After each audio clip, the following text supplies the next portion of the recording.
O Brasil já foi o maior produtor de cacau do mundo, mas atualmente está em 7º lugar dentre os maiores produtores globais da fruta. A queda de competitividade se deve a fatores como doenças, manejos ineficientes e políticas econômicas que deixaram os cacauicultores endividados a ponto de desistirem da cultura.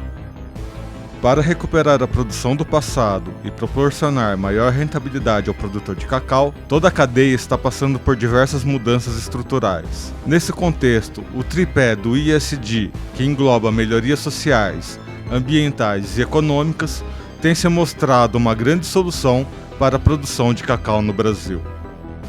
Nesse especial de 3 episódios, você vai saber como o Pará tem se destacado usando esses 3 conceitos, e assim aumentando a produtividade do estado, se tornando um caso de sucesso para que o país volte ao primeiro lugar na produção global de cacau.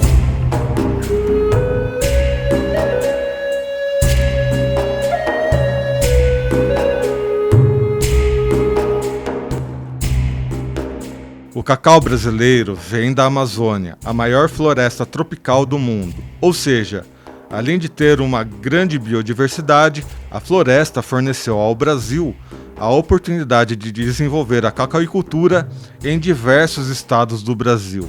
Por vir de um ambiente de floresta, o cacau precisa ser cultivado em ambientes com umidade e sombra, fazendo com que muitos produtores adotem sistemas de integração entre a cultura e as matas nativas. Além disso, o sabor do cacau acaba sendo influenciado pelo ambiente ao seu redor. Dessa forma, cada região, cada sistema e cada manejo acaba influenciando no sabor da fruta.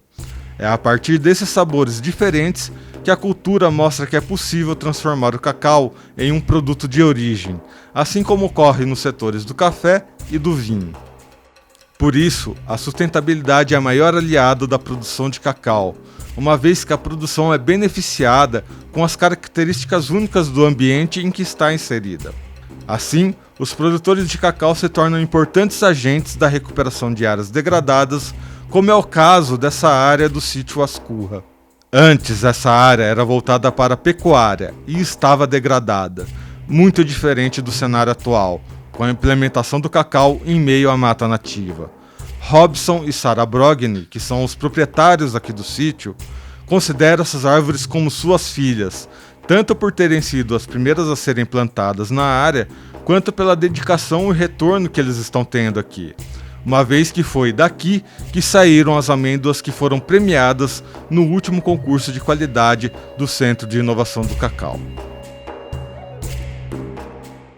Eu vejo que a cacauicultura, ela casa muito bem com a questão do ambiental, né? Por exemplo, os nossos roças de cacau todas são associadas com plantas nativas, né? Através de uma metragem passada pela CEPLAC, a gente planta com essa metragem correta para a gente poder ter um desenvolvimento perfeito dessas plantas nativas. E eu acho que a cacauicultura hoje é sim uma forma da gente recuperar essas áreas de uma forma natural, sustentável e também financeiramente compensatória também. A sustentabilidade depende de um sistema complexo e frágil ao mesmo tempo. Se por um lado vemos uma floresta imensa, por outro lado, toda essa grandeza depende de pequenos elementos para sobreviver. Dentro desses pequenos detalhes da natureza estão as abelhas sem ferrão, que são naturais do Brasil e que polinizam as árvores da floresta amazônica, incluindo o cacau. Essa interdependência dos sistemas florestais com as abelhas tem feito com que a meliponicultura ganhasse destaque nacional, inclusive para potencializar as produções agrícolas. Em tempos de insegurança alimentar e de consumidores que buscam alimentos cada vez mais saudáveis, a preservação das abelhas se torna um fator fundamental para uma produção agrícola mais natural e sustentável. E aqui o que a gente tem observado é que a produção tem aumentado ao longo dos anos, né? Então, de fato, tem relação, principalmente as abelhas menores que 1 centímetro, né? A gente tem abelha de 6 milímetros, que consegue visitar a flor, né? A flor do cacau é uma flor muito delicada, ela só dura 48 horas, se não polinizar ela cai, né?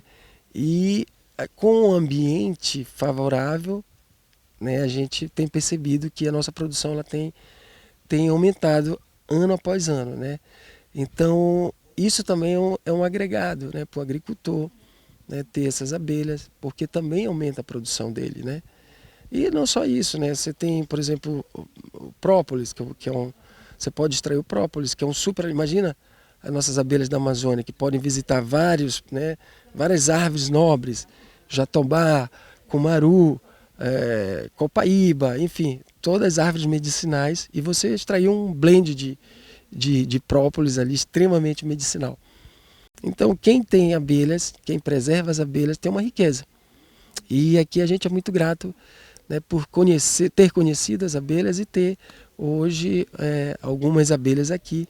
E a gente está cada vez mais replicando para que a gente também divulgue isso aí, faça com que as pessoas também possam ter e aumentar, né, a produção, também fazer a mesma divulgação que a gente está fazendo, enfim, fazer com que isso replique cada vez mais.